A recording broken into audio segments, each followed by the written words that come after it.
27ویں رات ہوگی کیونکہ 26واں دن اور 27ویں رات معراج کی رات ہے۔ آج کی رات کو مدینے کے تاجدار کو عرشوں کا مہمان بنایا گیا۔ کئی لوگ دنیا مانگتے ہیں، کئی دولت مانگتے ہیں، کئی عزت مانگتے ہیں، کچھ گھر بار مانگتے ہیں۔ خوش بخت ہیں وہ لوگ جو میرے نبی کا دیدار مانگتے ہیں۔ جب طبیبوں کا طبیب آپ کے گھر تشریف لے کر آ گئے تو آپ کے سارے مرض ختم ہو جائیں گے۔ ایمان والوں، گناہ گاروں کو سینے لگانے والے آپ کے خواب میں تشریف لے کر آئیں گے تو آپ کی تمام پریشانیاں دور ہو جائیں گی۔ تو یہ آج کے دن کا خاص وظیفہ ہے، جو کوئی چاہے کہ مجھے آج رات میرے محبوب کی زیارت نصیب ہو، آج کی رات میری ساری دعائیں قبول ہو، اللہ میری خطاؤں کو معاف کر دے، تو غور سے سنیے گا۔ ایمان والوں، رات کو 2 رکعت نماز نفل پڑھنے ہیں۔ میرے نبی پاک علیہ السلام کے دیوانوں اس ہر رکعت میں 72 مرتبہ سورہ اخلاص پڑھنی ہے۔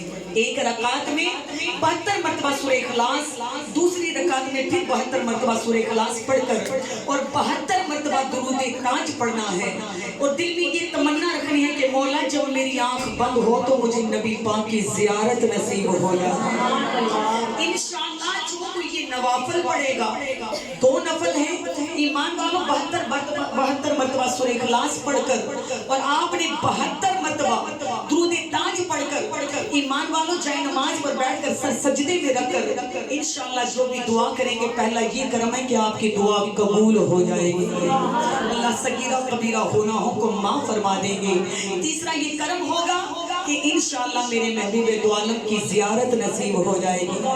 اس محبوب کی زیارت، ایمان والوں کہتے ہیں کہ میرے محبوب نے فرمایا جس نے اپنی زندگی میں میرے چہرہ انور کی زیارت کی، جب اس کی نزاع کا وقت قریب آئے گا اس وقت میں اس کو میرا دیدار کروایا جائے گا۔ تو ایمان والوں محبوب کا دیدار مانگو۔ کہتے ہیں کہ اس عاشق دے بھاگ سولڑے نے جنہوں روز حبیب دی دید ہوندی، جنہوں روز حبیب دی دید ہوندی، قسم رب دی اس دیوانے دی عید ہوندی، سنیا سچ نیازی سیانیاں کو دولتہ لال نشان خرید ہوندی، او دا کرم ہوئے تے گل بن دی نہیں تے ایویں نہیں فرید فرید ہوندی۔ آقا کریم کا جی دیدار مانگے گا۔ بڑا مخصوص دن ہے، بڑی عظمتوں والی رات ہے۔ آج کی رات جہنم سے نجات کی بات ہوئی، میرے مصطفیٰ کی خدا سے ملاقات ہوئی، رحمت کی برسات ہوئی۔ تو سرکار کے دیوانوں آج کی رات آپ اپنے دامن پھیلا کر انشاءاللہ نینوں کی دین روشن کر کے دل کی محبت کی کھڑکیاں کھول کر سرکار پر اس قدر درود و سلام پڑھیے گا کہ عرشوں کے مہمان آپ کے گھر میں بھی تشریف لے کر آ جائے۔ اہتمام کیجئے گا، اپنے گھر میں قیام کیجئے گا۔ اللہ کریم پیارے نبی کریم علیہ السلام کے صدقے سب کو میرے نبی کی زیارت نصیب فرمائے۔ آمین ثم آمین یا رب۔